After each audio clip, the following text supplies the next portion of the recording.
The dogs, man, like, and she owns 4, but she's breeding 9. That's like 13 to be like illegal. Like, is there like somebody I can call? He's educated, check mark. He's family oriented, check mark. Like, okay. Oh my God, how sweet.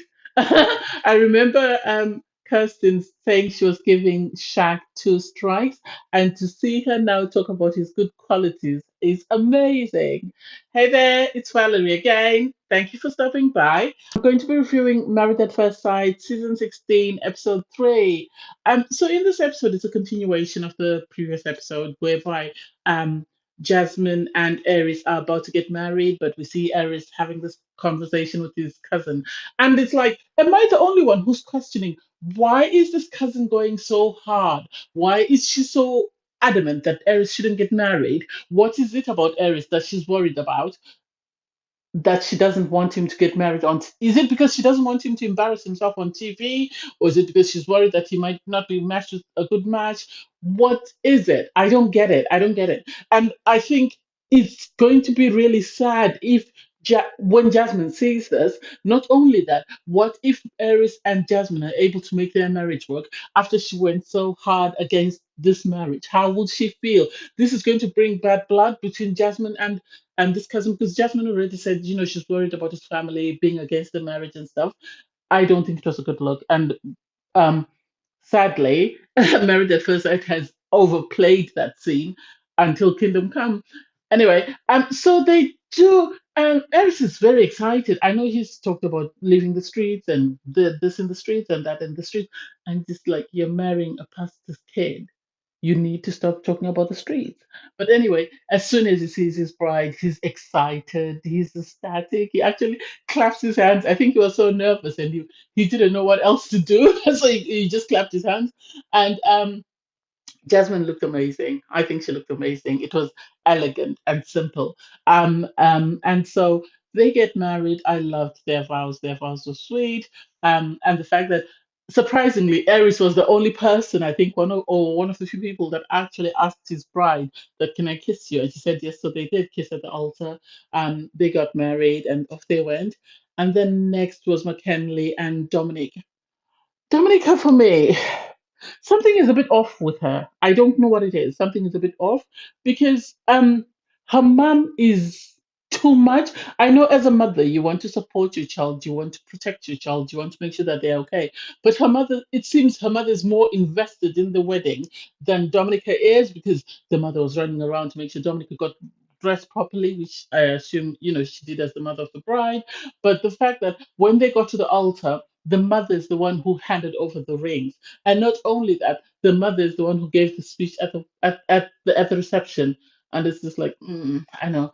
Um, it was a bit. I'm a bit iffy about McKinley's mum, because she wasn't happy. She didn't seem happy at all with the wedding. I know McKinley sort of mentioned on the after party that his mom had offered to pay him to not get married, but he still went ahead with the wedding.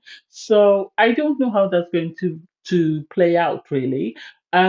We then get to see all the couples, all the brides and their grooms, and everybody seems happy. It's always beautiful at the weddings, for all these married at first sight weddings. The drama comes once they get to the honeymoon.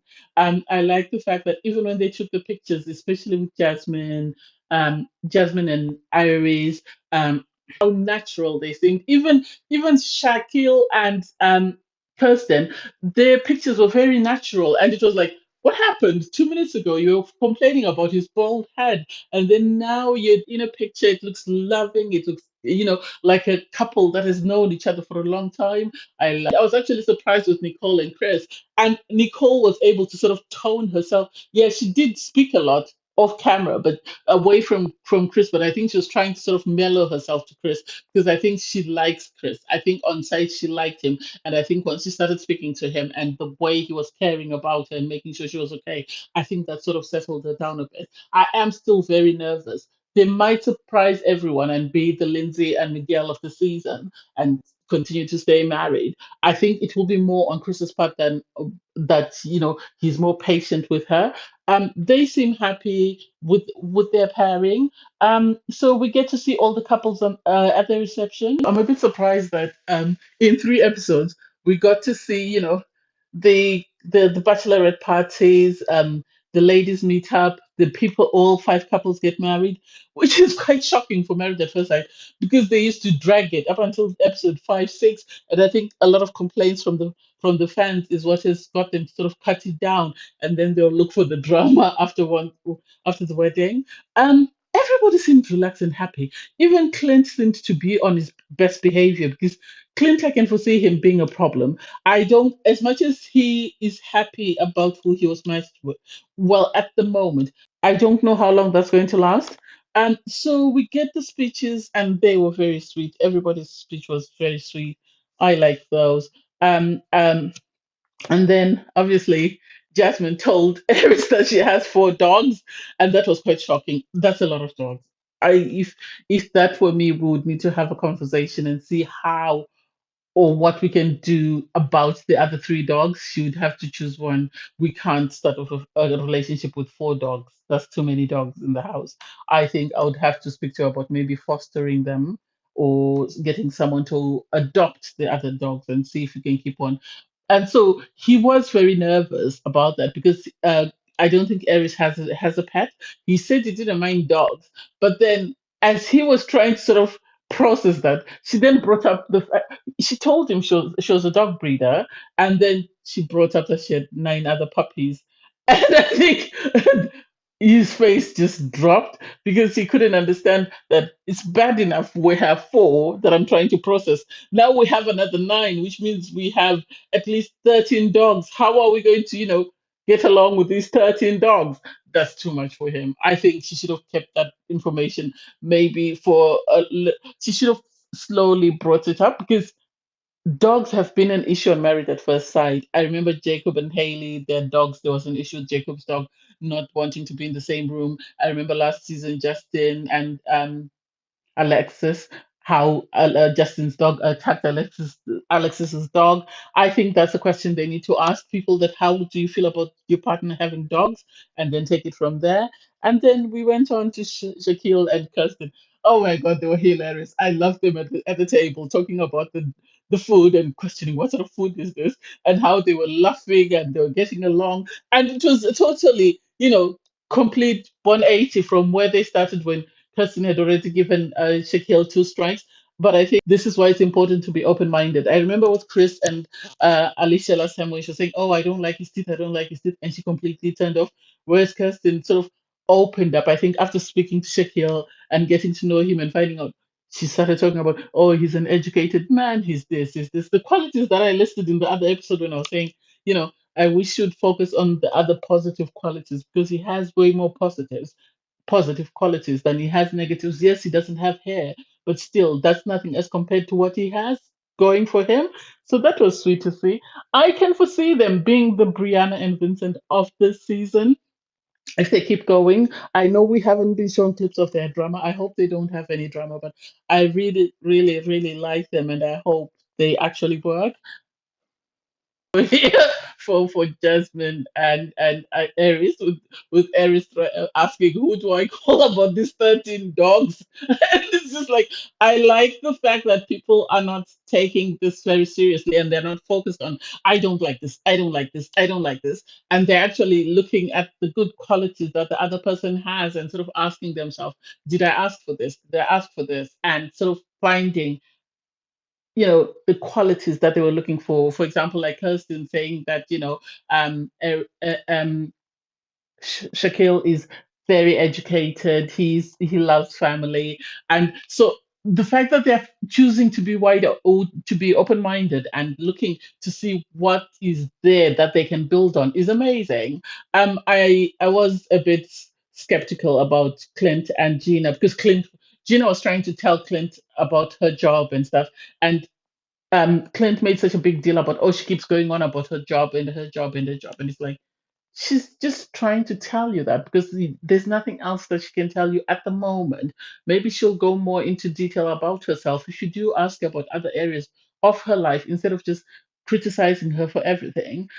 With Nicole and Chris.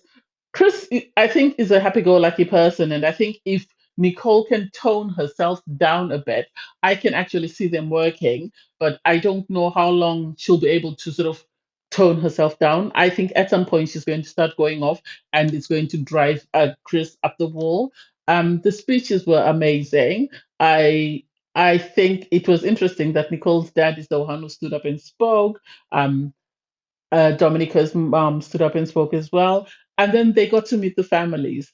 Um, McKinley's mom is very anxious, I think. McKinley's mom is very anxious. I know when McKinley sat down with Dominica's mom and grandma, Dominica's mom told, McKinley that we are, my daughter's mixed race, but we are black. And how will that sort of mesh with your family? And it seems Dominica also brought up the same question to McKinley's mom, and it's like, I think this is a conversation you should have had in private, and sort of had the conversation to see, unless the producers were the ones that pushed them to say, well, how do you feel about, ask him how he feels about marrying a black lady.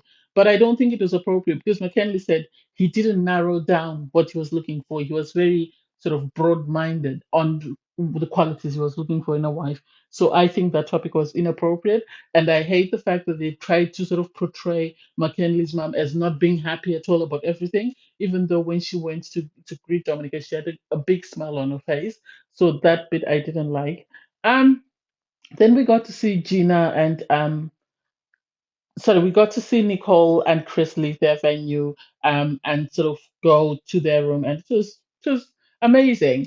I don't know. I I didn't like the conversations with the families. I think the producers need to allow conversations to happen smoothly. I think some family members were asking appropriate questions, and other family members the questions were inappropriate. Especially, for example, Eris's cousin said complaining that Jasmine is a beauty queen, so she will always have the best answers available. Whatever you ask her, she'll always aim to give you the best answer. And it's like, you don't know her yet. How do you know whether she's making up what she's saying or whether she's actually telling the truth?